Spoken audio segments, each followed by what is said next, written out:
Mr. Speaker. Thank you, Honorable Undo. Honorable Fatuma Gedi. Thank you, Mr. Speaker, sir. Let me take this opportunity to thank you for being there for us when we needed you most. As a newcomer, Mr. Speaker, and a first-timer, let me take this opportunity to thank the people of Wajir who elected me to the August House and being the youngest female MP in this 12th Parliament. Mr. Speaker, let me also thank my party leader, His Excellency the President, for trusting me to serve as Vice Chair, Delegated Legislation, Budget Committee member, and later Vice Chair, Administrative and Security Committee. Again, being the first female member of Parliament who served in that committee as a Vice Chair. Mr. Speaker, again, I want to thank my colleagues, members, the 47 women reps in this House, who again elected me to be their chair for the caucus 47, Mr. Speaker. For me, it was a great achievement. Being a young member of Parliament, a first-timer, it has been a learning session for me, and it was quite a good experience, Mr. Speaker. Of course, Mr. Speaker, there has been ups and downs. As a first-timer, you will not learn everything, but you will keep learning. For me, there are many people who helped me to achieve.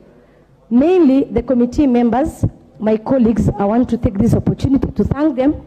The clerks of the various committees that I served, who helped me learn very fast.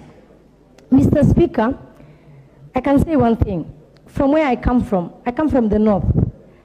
Being a woman and a young woman who has achieved what I have achieved, both locally or nationally, it is not easy.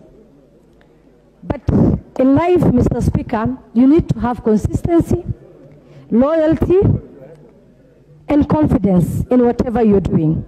Then you will achieve what you want to achieve.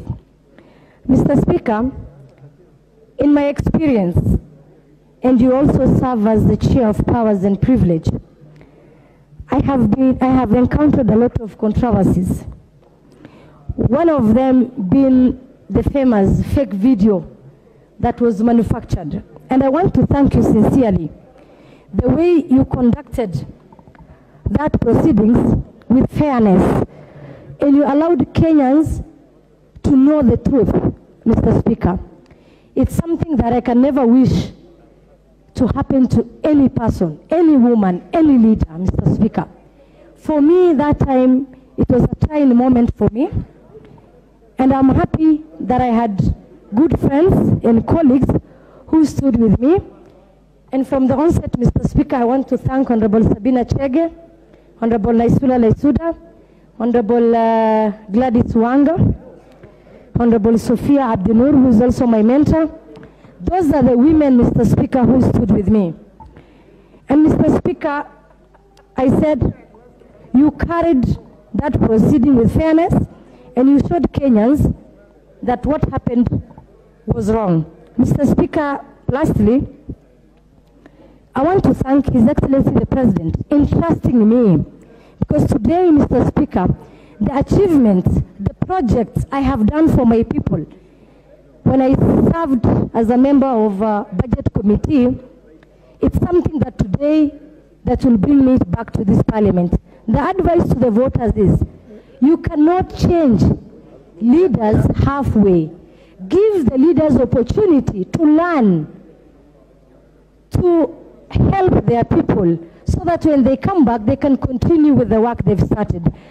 Otherwise, Mr. Speaker, thank you very much. I wish well all my colleagues who are going for re-election to come back so that they can help their constituents in their counties. Lastly, Mr. Speaker, I wish well the presidential candidate for Azimio, who is going to win